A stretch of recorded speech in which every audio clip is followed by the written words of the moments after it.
Hello lovelies, welcome back to my channel.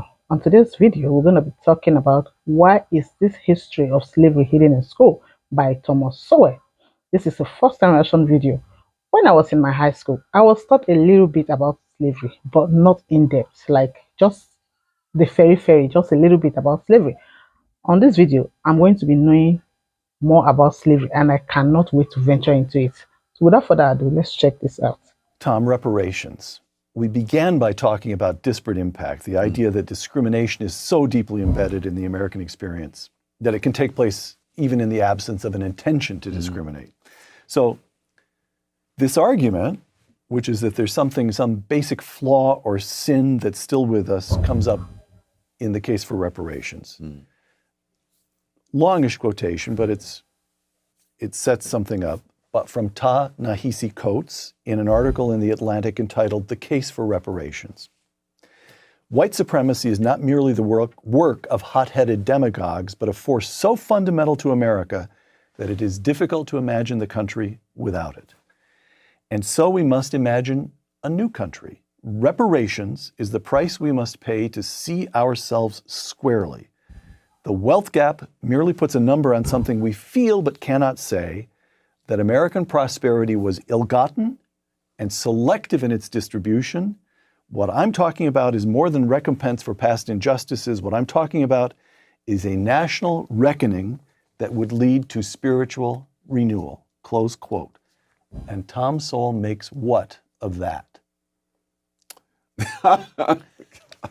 Well, it tells me that I've made the right decision not to read the Atlantic for decades. Slavery is a very big subject. I have in my home an entire bookcase of books about slavery in various parts of the world and various times of history. And the sad fact is that slavery has been a universal institution for thousands of years, as far back as you can trace human history. And what we're looking at is if slavery is something that happened to one race of people in one country, when in fact the spread of it was around the world. In 1776, which is when Adam Smith published The Wealth of Nations, as well as when the United States got started, he said that Western Europe is the only place in the world where there is no slavery. And even in Wow. Western Europe is the only place in the world with no slavery. Like, I thought that slavery was basically in Africa. What I was taught in school, like these people, European came to Africa, they got people, like they bought some people, like with mirror, some with salt, some with little things, silver coins. They bought some people and then they took them, like they took them to Europe. Now I'm hearing that it's only in Western Europe, it's only in Europe that did not have slavery. That means, wow, this is really interesting. Let's continue. even the Western Europeans had vast numbers of slaves in the Western Hemisphere, yes, but not in Western Europe itself. Wow. And so if you're going to have reparations for slavery, it's going to be the greatest transfer of wealth back and forth, and between and cross hauling, as they say in the railroads, because the number of whites, for example, who were enslaved in North Africa by the Barbary pirates exceeded the number of. Hold that again. Wait. Number of whites. Whites were enslaved too. Are you kidding me? I thought it was only black people that were enslaved. White people was enslaved. I heard him saying the number of white that were enslaved. This is a new one for me. I'm not gonna lie. Like, this is a new one for me, and I cannot wait to venture into it. Oh my goodness. Let's ride on. Even the Western Europeans had vast numbers of slaves in the Western Hemisphere, yes, but not in Western Europe itself.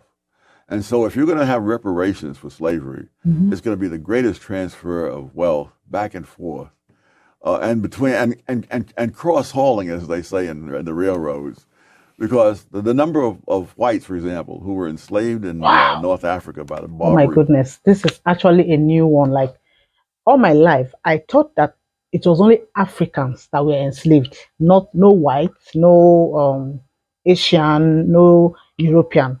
And hearing that white people were enslaved too, I was actually not taught this in school. I'm not gonna lie, because why am I here sitting and listening to what I know already? Like, I cannot wait for you guys to school me on the comment section about this particular topic, because I am definitely diving neck deep into this slavery stuff, because I would want to tell my kids about slavery, not then asking me later when I have kids, Mom, tell me more about slavery. I heard about it in school, and then I'm just there like I don't really know much. That is going to be embarrassing for me. I would want to venture more into slavery. This hearing this today, that white people were the number of white people enslaved in America, in Western Europe, are more than the ones white, more than the black people enslaved in America, United States of America. I'm still flabbergasted. Like, this is a new one for me. This is this is something else that I'm so interested to know more about. So if you know anything about this particular topic, drop it on the comment section. Just school me there so that I will have this knowledge too. So I will not be, when they're talking about slavery somewhere that I am, and then I'll be acting so like I don't know, like it's gonna be embarrassing for me as a person. If this is your first time here, do not forget to click on the subscribe button before stepping out. Thank you so much for stopping by. I will see you in my next video. Bye.